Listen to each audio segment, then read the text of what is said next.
Hello. Hello.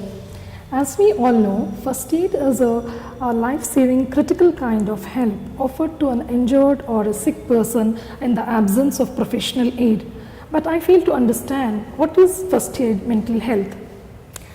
Mental health first aid is a help which is offered to an individual who is in some sort of a crisis. The help is given until appropriate treatment and support is made available or until the crisis resolves. Can you elaborate more on exactly what a crisis is? A crisis is an emergency where there is an imminent threat to one's physical, mental and emotional health. Extreme stress like social embarrassment, loss of job, relationship issues can all lead to a crisis. Okay, if mental health first aid is just a help that is given to a person when in distress or experiencing mental health crisis, why do we need to train people, especially for this mental health first aid? The reality is that anyone can be hit by a crisis. During times of crisis, emotions can cloud one's judgment. Even with best of the best intentions, many people do not know how to react to a crisis in a very appropriate way. The best way to handle a crisis is being prepared for the crisis.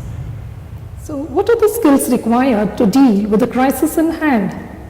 So, let's practically try to understand through role plays how not to and how to deal with the crisis in hand.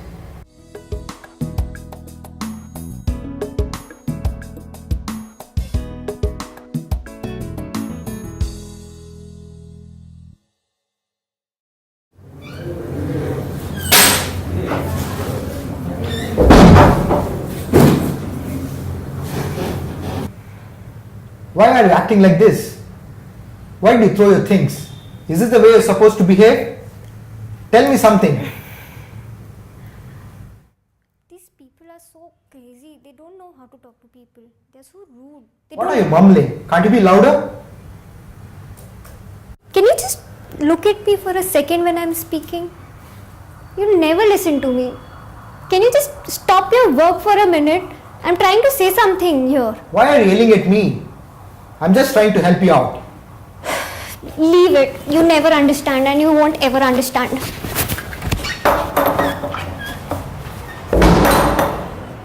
Now let's understand what went wrong in this scenario. What do you think was missing in the conversation? Well, I felt there was a lack of warmth and support, and the boy was not exactly understanding what the sister was going through. What do you think should have been an effective part of the conversation? Well, he showed a lot of impatience. His tone missed the actual essence of understanding what the person was going through, and his body language above all was conveying a lot of curiosity. Though he was trying to be sympathetic and empathetic, the quality of his voice could have been much softer and his approach could have been much better. Do you think the brother could have been an effective support? Of course, if he could have given her the space to speak and not bombarded her with the questions, she could have tried to express herself in a better way. Well, now let's look at another scenario.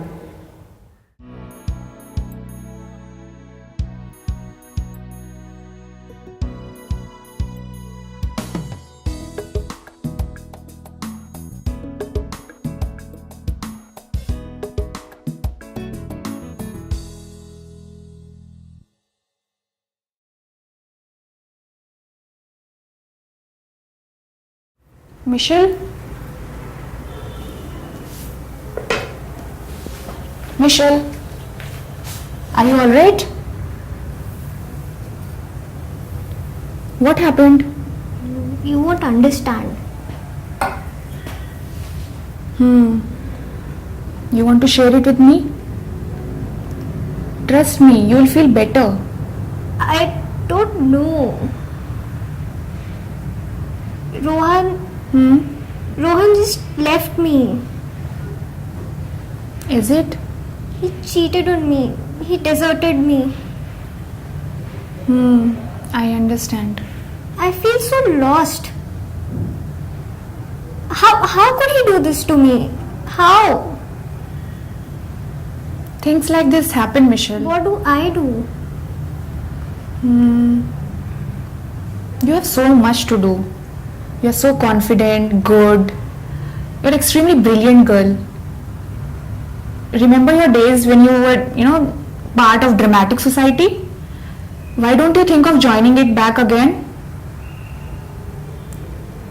Yeah, Hmm? maybe.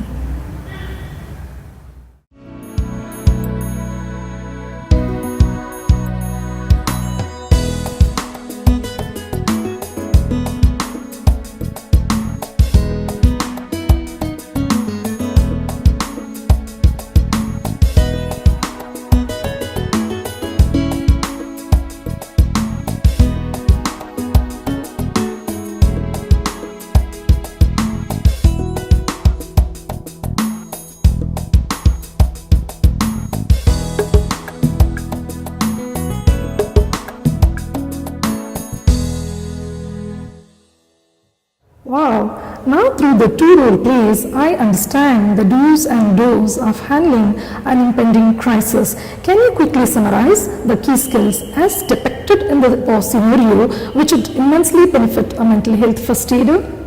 Summarizing, as a mental health first aider, it is very important to maintain confidentiality. It is also important to have empathy, that is, understanding others' emotions, and be an active listener by showing a lending ear. It is also important to possess good attending behaviors like maintaining eye contact, having a good body posture depending on the kind of relationship you share with the individual, and a tone of voice. Other skills not to be ignored include being non-judgmental, build a relationship of trust by reflecting feelings and emotions using 3 R's, that is rephrasing, reinforcing and reassuring. Most importantly, do not give advice, rather provide suggestions if warranted. Your concluding comments? To conclude, there is no template and one size fits all algorithm. Each individual is unique and each scenario is unique. Remember, offering help remains with you, but accepting help still remains with them.